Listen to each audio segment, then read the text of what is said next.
기억이란 게 참 신기합니다.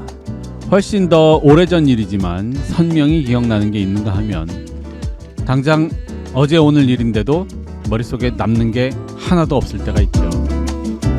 그런 걸 보면 기억도 우리의 의지와 관계에 있는 것 아닐까요? 잊어도 되는 것과 잊지 말아야 할 것 잘 구분하고 있으십니까? 자, 그럼 오늘의 더 삶은 아무도 잊지 않길 바라며 출발합니다. 오늘 사연은 에디슨에서 송경주 님이 보내신 사연입니다. 저는 두 아이를 둔 평범한 주부입니다. 그리고 저에게는 예술대학에 다니는 딸아이가 하나 있습니다. 맨하탄 기숙사에서 지내는 아이가 여름방학이 되어 집에 와서 지냈는데 뭔가 수상했습니다. 처음에는 잘 눈치채지 못했는데 이상하게 한여름에 긴 소매옷만 입는 것이었습니다. 뿐만 아니라 엄마만의 촉이랄까요? 뭔가 말투도 좀 다소곳해지고 눈빛도 그렇고 바쁘다는 핑계로 저를 피하는 듯 보였습니다. 직감적으로 뭔가 있구나 싶었습니다. 다 큰 딸이기에 이야기를 할 기회를 보다가 우연히 봐버렸습니다.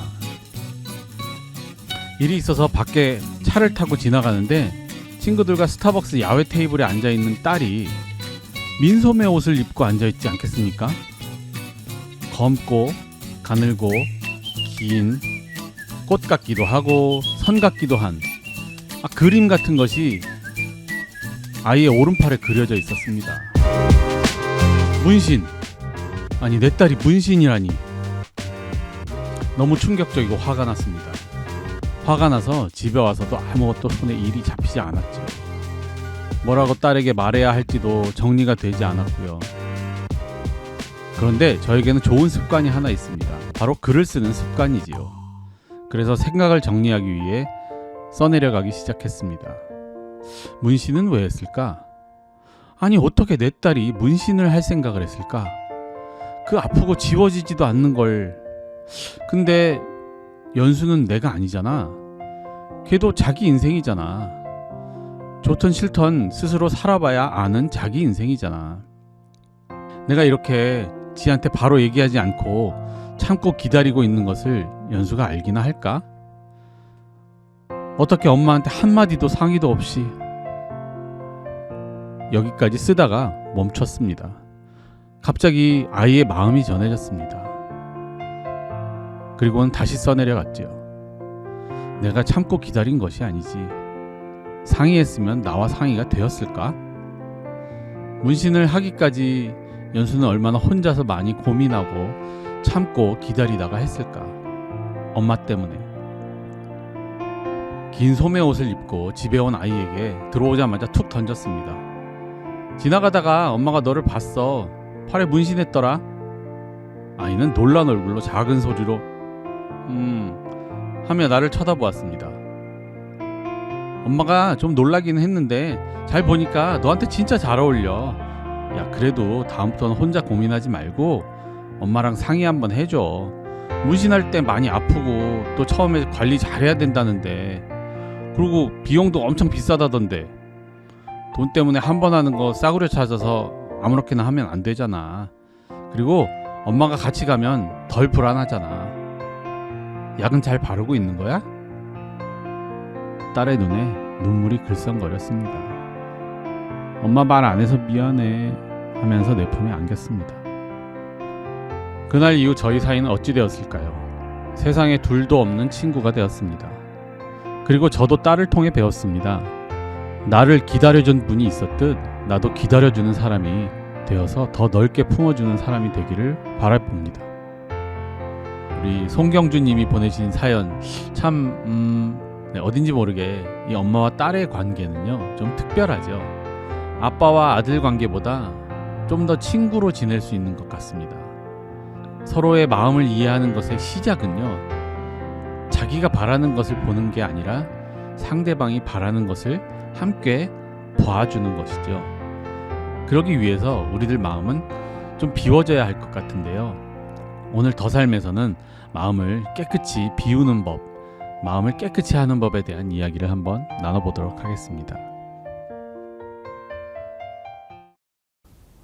마음 청소. 집안을 깨끗이 청소하고 바르게 정리정돈하고 나면 여러분 기분이 어떠세요?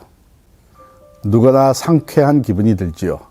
청소할 땐 힘들었지만 그만큼 뿌듯하고 행복감을 느끼게 됩니다.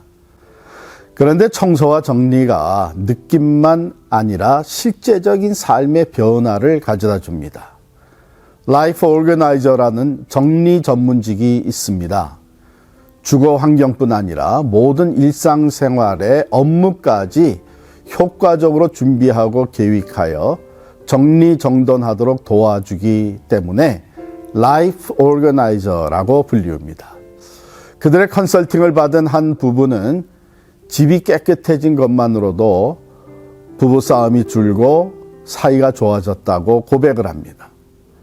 이 정리 전문가들의 최종 목표는 청소와 정리를 통해서 실제 삶의 변화를 이끌어내는 것입니다. 우리 내면의 공간도 마찬가지죠. 우리 마음이 깨끗이 청소되고 바르게 정리정돈이 되면 자존감이 커지고 행복 지수가 높아지는 것입니다. 그래서 우리는 행복의 반대는 불행이 아니라 무질서와 혼돈이라고 말할 수 있습니다. 겉으로 모든 것이 풍족해도 행복하지 못한 사람들을 보면 그들의 주변 환경과 마음이 어지럽고 혼란하기 때문인 것을 알 수 있습니다. 마음을 청소하고 정리하는 것은 어떻게 할 수 있을까? 먼저는 빛이 필요합니다. 우리가 방을 청소하기 위해 커튼을 제끼고 전깃불을 켜서 환하게 볼 수 있게 하는 것과 마찬가지죠. 내 속 마음, 나의 영혼을 비추어주는 빛이 필요합니다. 내 속 어두운 것에 들어있는 생각과 감정들을 보게 해주는 빛이 비추어질 때에 비로소 마음의 청소와 정리를 시작할 수 있지 않겠어요? 거짓을 보게 해주는 진리의 빛, 미움을 보게 해주는 사랑의 빛, 불의를 보게 해주는 정의의 빛, 교만을 보게 해주는 겸손의 빛, 분노를 보게 해주는 화평의 빛, 절망을 보게 해주는 소망의 빛, 죽음을 보게 해주는 생명의 빛이 필요합니다. 이러한 빛은 다른 것이 아니라 내 안에 어두운 생각과 감정들이 무질서하게 널려 있어서 내 삶을 불행하게 만들고 있음을 보게 해줍니다. 그러면 무엇이 내 속 마음을 비치는 빛이 될까요? 좋은 글과 대화, 아름다운 자연, 그리고 음악, 때론 착한 사람, 진실한 사람, 참 사랑을 몸소 실천하는 사람들을 통해 빛이 비추어옵니다. 그런데 가장 밝게 그리고 내 속마음과 영혼 깊숙이 자리 잡고 있는 어두움을 비추어주는 참 빛이 있습니다. 바로 예수 그리스도입니다. 그분은 살아계신 하나님의 빛이요, 진리와 사랑, 소망과 생명의 빛이십니다. 그분의 말씀이 우리 마음을 비추게 되면 우리 안에 있는 어두운 부분들을 밝혀서 마음의 청소가 시작되게 해줍니다. 어두운 것들, 거짓과 미움, 절망과 죽음은 청소되고 진리와 사랑, 소망과 생명으로 정리정돈이 되는 삶의 변화와 행복이 자리 잡게 됩니다. 사실상 마음을 비운다는 것은 불가능한 것이죠. 어떻게 우리가 마음을 다 완전히 비우겠어요? 그렇기 때문에 마음의 청소는 좋은 감정으로 나쁜 감정을 밀어내고 좋은 생각으로 나쁜 생각을 밀어내는 것이죠. 빛과 생명이신 예수 그리스도의 말씀은 우리 안에 좋은 감정과 생각을 심고 자라게 하여서 나쁜 감정과 생각을 밀어내는 마음의 청소를 가능하게 해줍니다. 마음이 청결한 자는 복이 있나니 그들이 하나님을 볼 것이며 라고 예수님이 말씀하신 것처럼 우리 마음의 청소, 우리의 마음을 청결하게 하여서 하나님을 보게 되는 행복을 누려보지 않으시겠습니까? 더 삶에서는 여러분들의 사연을 받고 있습니다. 가정에서 일어난 다양한 사연을 보내주세요. 고부간에 또는 부부간에 또 부모 자녀 간의 다양한 갈등과 또 그 해결에 대한 사연 기다립니다. 보내주실 곳은요 pmc.3@gmail.com이고요. 사연이 채택되신 분께는요 더 삶의 로고가 새겨진 예쁜 머그컵이나 에코백을 보내드리도록 하겠습니다. 오늘의 더 삶은 여기까지고요. 더 삶지기 김현기였습니다.